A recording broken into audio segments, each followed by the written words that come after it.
اعوذ باللہ من الشیطان الرجیم بسم اللہ الرحمن الرحیم اللہم صلی علی سیدنا و مولانا محمد وعلی آل سیدنا و مولانا محمد واصحاب سیدنا و مولانا محمد مبارک وسلم صلی علیہ.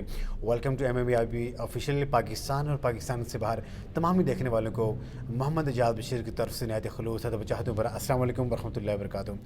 پروگرام علم و عالم میں وقفہ سوالات کے دوران آج ایک عظیم شان شخصیت ہمیں جوائن کیا ہے. میری مراد جناب معروف مذہبی اسکالر حضرت علامہ آفتاب احمد سیفی، اور جناب کا تعلق جامعہ سیفیہ مبارک العلوم سے بھی ہے، اور وہاں پہ ہزاروں طلباء طالبات وہاں پہ زیر تعلیم ہیں اور آپ اس کو ہیڈ بھی کر رہے ہیں. اور ہم آپ کو آج کے پروگرام میں خوش آمدید کرتے ہیں. اور السلام علیکم ورحمۃ اللہ وبرکاتہ. وعلیکم السلام. کیسے ہیں آپ؟ خیریت سے ہیں؟ خیریت سے ہیں. کیونکہ جو آج علم و عالم کا جو ہمارا جو سیگمنٹ ہے، اس میں سوالات ہوتے ہیں جو مختلف قسم کے ہمارے ویورز جو ہمیں دیکھ رہے ہوتے ہیں. تو جو سب سے جو پہلا جو سوال ہمیں آیا ہے وہ سوال یہ آیا ہے کہ قرآن مجید جب ہم پڑھ رہے ہوتے ہیں تو ہم اپنے جو متوفی جو حضرات ہوتے ہیں اور جب ہم ان کو اصالہ ثواب کر رہے ہوتے ہیں تو قرآن مجید کو بخشنے کا صحیح طریقہ کیا ہے؟ اس کے بارے میں آپ ہمارے سننے والے کو بتائیں. بسم اللہ الرحمن الرحیم.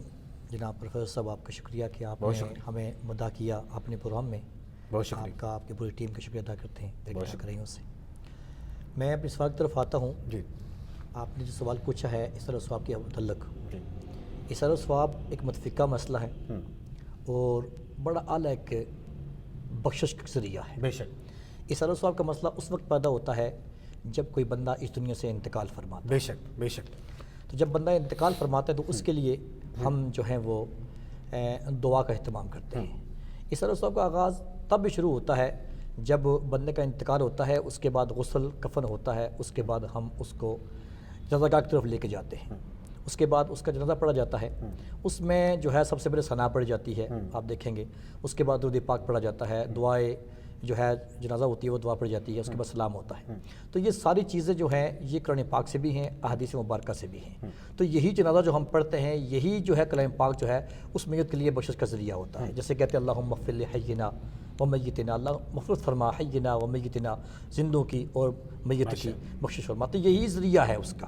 ٹھیک ہے جی، کہ ہم اس میت کے لیے دعا، یہیں سے ہمیں سبق ملتا ہے کہ یہ جو دعا ہم پڑھ رہے ہیں یہ دعائیہ کلام جو ہم دے رہے ہیں اس کو، یہ اس کے لیے نفع بخش اور بخشش کا ایک ذریعہ ہوتا ہے. خاص بات اس میں یہ ہوتی ہے کہ دیکھیں کہ اس میں ہماری زندہ جو ہم پڑھ رہے ہوتے ہیں ہم اپنے لیے بھی دعا کر رہے ہوتے ہیں اور اس کے ساتھ ساتھ ہم اس میت کے لیے بھی دعا کر رہے ہوتے ہیں جس کو جو حاضر ہوتی ہے. تو یہ بہت بڑی خاص بات ہے. اس کے بعد یہ ہے قرآن پاک کا جو آپ نے سوال پوچھا ہے وہ بڑا اچھا سوال پوچھا آپ نے، بڑا قیمتی سوال آپ نے پوچھا.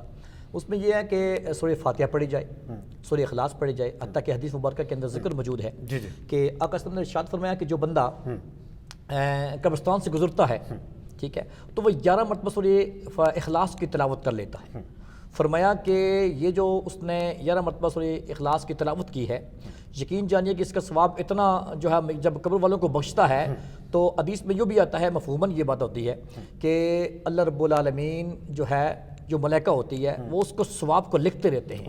حتیٰ کہ کافی عرصہ گزر جاتا ہے اس کو ثواب کو لکھتے ہوئے. صرف 11 مرتبہ میں سورہ اخلاص پڑھی ہے تو اس کا ثواب وہ لکھتے رہتے ہیں. حتیٰ کہ میت والوں کو بھی ثواب پہنچتا رہتا ہے. اس کے ساتھ ساتھ جس بندے نے پڑھی ہوتی ہے اللہ اس کو بھی ثواب عطا فرما رہا ہوتا ہے. سبحان اللہ. کتنی خوبصورت بات ہے. بہت خوبصورت انداز سے مفتی صاحب نے کہا کہ بھئی قرآن مجید کو بخشنا یہ قرآن و حدیث سے یہ چیز ثابت ہے کہ جب انسان کے جو اعمال دنیا سے منقطع ہو جاتے ہیں تو جو رہنے والے جو ہوتے ہیں، اچھی اولاد ہے، کوئی اچھا صدقہ خیرات کیا ہو تو وہ اس کی بخشش کا ضامن بہت بڑا سبب ہے. اور مفتی صاحب دوسرا جو سوال ہے کہ آئے روز ہم دیکھتے ہیں کہ جو لوگ آتے ہیں عاملین کے پاس آتے ہیں، دم درود کرتے ہیں، دم درود کرنے کے بعد وہی پانی استعمال کر رہے ہوتے ہیں. تو کیا دم کیا ہوا پانی استعمال کرنا کیسا ہے اسلام میں؟ اس کی کیا ہے حضور؟ دیکھیں جی، اللہ کی جو کلام ہے یہ شفا ہے. اللہ کی جو کلام ہے، اللہ رب العالمین نے فرمایا کہ یہ جو کلام ہے میری یہ شفا ہے. ٹھیک ہے، اس کو آپ ثواب کے لیے نیت سے پڑھیں تب بھی درست ہے. اس کے علاوہ آپ ذکر کے نیت سے پڑھیں تب بھی درست ہے. اور اگر اسی کو پاک کلام کو آپ فاتحہ پڑھ لیں، آپ جو ہے وہ سلامت قولم رب الرحیم پڑھ لیں، آپ کوئی بھی آیت پڑھیں گے اس کو آپ دم کر کے تو کسی مریض کو پلائیں گے تو اس میں بہت سے حدیث مبارکہ کے اندر یہ بات رجوع ہے. اور بہت سے صوفیاء کرام، اولیاء کرام نے اس کو مدعا اور جائز قرار دیا ہے کہ آپ وہ پانی دم کیا وہ پانی استعمال کر سکتے ہیں بطور شفا.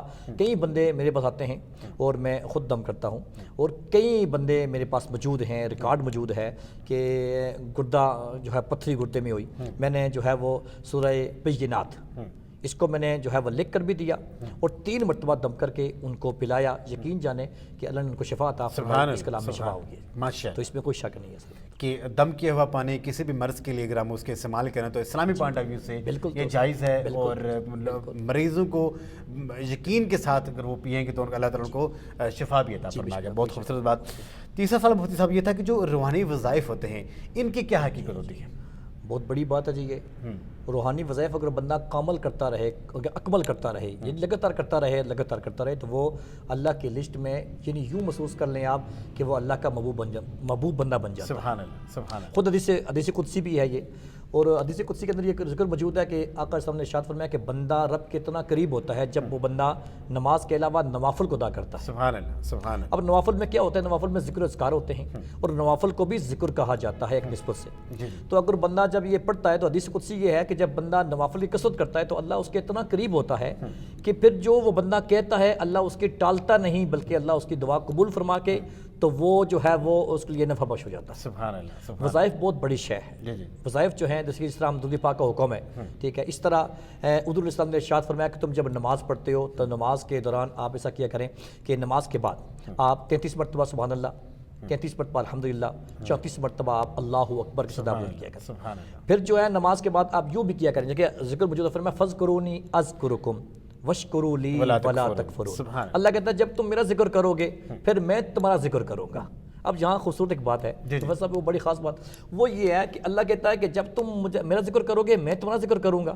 سوچنے کی بات یہ ہے کہ ہم اگر اکیلے کریں گے تو یا اللہ پھر تو اللہ کہتا ہے اگر تو بندہ مجھے اکیلے یاد کرے گا پھر میں بھی تجھے اکیلے یاد کروں گا، تنہا یاد کروں گا، اور اگر تو مجھے کسی مجلس میں کسی محفل میں یاد کرے گا پھر میں بھی تجھے کسی مجلس میں یاد کروں گا۔ تو سوال یہاں یہ ہے کہ ہم اگر گناہگاروں کی محفل میں یاد کریں، اللہ رب العالمین کو گناہگاروں کی محفل میں یاد کریں تو یا اللہ تو کس محفل میں یاد کرے گا؟ ہم تو تجھے جو ہے وہ فرش پہ یاد کریں گے تو ہمیں کہاں یاد کرے گا؟ تو اللہ کتنا خوبصورت بات کہہ رہا ہے، کہتا ہے کہ تو مجھے فرش پہ یاد کرے گا میں تجھے عرش پہ یاد کروں گا۔ سبحان اللہ۔ تو مجھے فرش پہ یاد کرے گا میں تجھے عرش پہ یاد کروں گا، تو مجھے گناہگاروں کی محفل میں یاد کرے گا میں تجھے پاکوں کی محفل میں یاد کروں گا۔ سبحان اللہ، سبحان اللہ، سبحان اللہ۔ کتنی خوبصورت بات ہوگی، بہت خوبصورت بات کا، اور مفتی صاحب نے بڑے جامع طریقے سے اس کا ہمیں جواب دیا، اور اسی کے ساتھ آج کے پروگرام کا وقت ختم ہوتا ہے، اور مفتی صاحب کی خوبصورت باتیں جو ہم سب تک پہنچی ہیں اللہ تعالیٰ میں ان پر عمل کرنے کی توفیق عطا فرمائے۔ میں بہت ہی ملتمس ہوں جناب حضرت علامہ آفتاب احمد صاحب صاحب آپ کا اپنا ٹائم نکالا ہمارے لیے اور ہمارے سننے والوں کے لیے کہ زبردست قسم کی انفارمیشن ہم تک شیئر کی۔ محمد جیاد بشیر کو اجازت دیجیے، لیکن اچھی اچھی ویڈیوز دیکھنے کے لیے اور اچھی اچھی انفارمیشن لینے کے لیے MMIB آفیشیل کو آپ سبسکرائب بھی کریں اور اس کو آگے تک بھی پہنچائیں۔ اللہ تعالیٰ ہم سب کا بھی ناصر ہو۔ السلام علیکم ورحمۃ اللہ وبرکاتہ۔